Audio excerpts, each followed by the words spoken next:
अब United states ने मुस्लिम brotherhood की 3 ब्रांचेस जो कि इजिप्ट, लेबनान और जॉर्डन में है, उनको डिक्लेयर कर दिया एज़ अ टेररिस्ट ऑर्गेनाइजेशन। अब यूनाइटेड स्टेट्स ने इनको क्यों डिक्लेयर किया और सऊदी अरेबिया इस स्टेप को क्यों वेलकम कर रहा है, उससे पहले ये समझते हैं कि मुस्लिम ब्रदरहुड है क्या? अगर ये समझ में आ गया तो सारे डॉट्स कनेक्ट हो जाएंगे।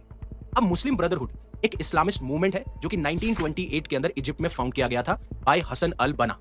और इसकी कोर आइडियोलॉजी ये है कि जो भी सरकारें चलती हैं या फिर लाइफ का जो डिफरेंट डिफरेंट क्षेत्र हैं, एस्पेक्ट हैं, उसमें इस्लामिक लॉ यानी वो लॉ जो शरिया के ऊपर चलता है, उसके हिसाब से हर एक चीज गवर्न होनी चाहिए। और सोसाइटी को हमें पुनः जागृत करना है जिसमें हम कुरान और हदीस की गाइडलाइंस को फॉलो करेंगे। और बात यहाँ पे ये है कि ये मुस्लिम ब्रदरहुड सिर्फ इजिप्ट तक नहीं रहता, फिर धीरे धीरे ये फैलता है इजिप्ट, टुनीशिया, लेबनान, जॉर्डन, यहाँ तक बताया जाता है कि ये यूरोप तक भी फैल चुका है। अब इसमें ऐसा क्या हो गया? अगर मान लीजिए कोई मुस्लिम ब्रदरहुड आया है, एक ऐसी ऑर्गेनाइजेशन, ऐसा मूवमेंट जो चाह रहा है, तो उसमें गलत क्या है? गलत यह है कि ये धीरे-धीरे कैसे पॉलिटिक्स में एंटर करते हैं और एट द एंड इनका इंटेंशन कुछ और है।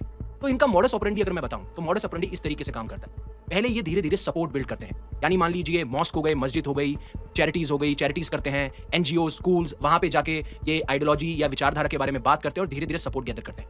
देन सेकंड स्टेप में ये पॉलिटिकल पार्टीज बनाते हैं जिससे कि ये इलेक्शन कंटेस्ट कर सके, और अगर एक बार ये सरकार में आ गए या मान लीजिए अपोजिशन पार्टी में आ गए तो धीरे धीरे उस टाइम जो सरकार है, अगर वो इस्लामिक लॉ पे नहीं चल रही है तो हम उसको डिस्टेबलाइज कर सकते हैं या फिर उसके खिलाफ एक मुहिम छेड़ सकते हैं, और इसी तरीके से ये आगे बढ़ते हैं।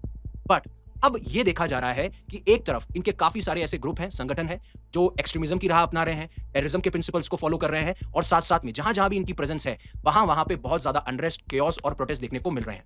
और इवन यहां तक इनके हमास के साथ भी लिंक बताए जाते हैं। यानी हमास वो मिलिटेंट ऑर्गेनाइजेशन जो गाजा पट्टी पे एक्टिव है, जिसकी वजह से आज आप इजराइल गाजा या इजराइल हमास वॉर सुनते हैं। और कहा यह जाता है कि ये लोग हमास को भी फंड करते हैं, उनको वेपन्स प्रोवाइड करते हैं, उनको सपोर्ट करते हैं, और जब अटैक प्लान करने होते हैं तो ये कोऑर्डिनेशन भी प्रोवाइड करते हैं। और यही रीजन है कि यूनाइटेड स्टेट्स ने मुस्लिम ब्रदरहुड की इन 3 ब्रांचेस जो कि सबसे ज्यादा डेडली है, उनको एक टेररिस्ट ऑर्गेनाइजेशन डिक्लेयर किया। बट सऊदी अरेबिया इस स्टेप को क्यों वेलकम कर रहा है? क्योंकि सऊदी अरेबिया का अगर सबसे बड़ा कोई राइवल है तो वो है मुस्लिम ब्रदरहुड। क्योंकि सऊदी अरेबिया में है मोनार्की, यानी वहां राजा रूल करता है, तो उसको चैलेंज कौन करता है? मुस्लिम ब्रदरहुड। इसीलिए सऊदी अरेबिया ये कह रहा है कि ये बहुत ही अच्छा स्टेप लिया गया है जिससे मिडिल ईस्ट में स्टेबिलिटी आएगी, एंड ये भी इंश्योर किया जाएगा कि ऐसी कोई गवर्नमेंट को डिस्टेबलाइज करना हुआ या फिर एक्सट्रीमिज्म, वायलेंस, टेररिज्म हो, ये भी ना हो, और मिडिल ईस्ट एक अच्छी राह पे चल सके, जो यूनाइटेड स्टेट्स भी चाहता है कि मिडिल ईस्ट में स्टेबिलिटी रहे। बट इसका आईसिस और अलकायदा से क्या एंगल है? अब आपको मैं समझाता हूं एक चीज। आइसिस और अलकायदा भी इसी फिलॉसफी से इन्फ्लुएंस है। आइडियोलॉजी, विचारधारा बिल्कुल सेम है, लेकिन काम करने का तरीका बिल्कुल अलग।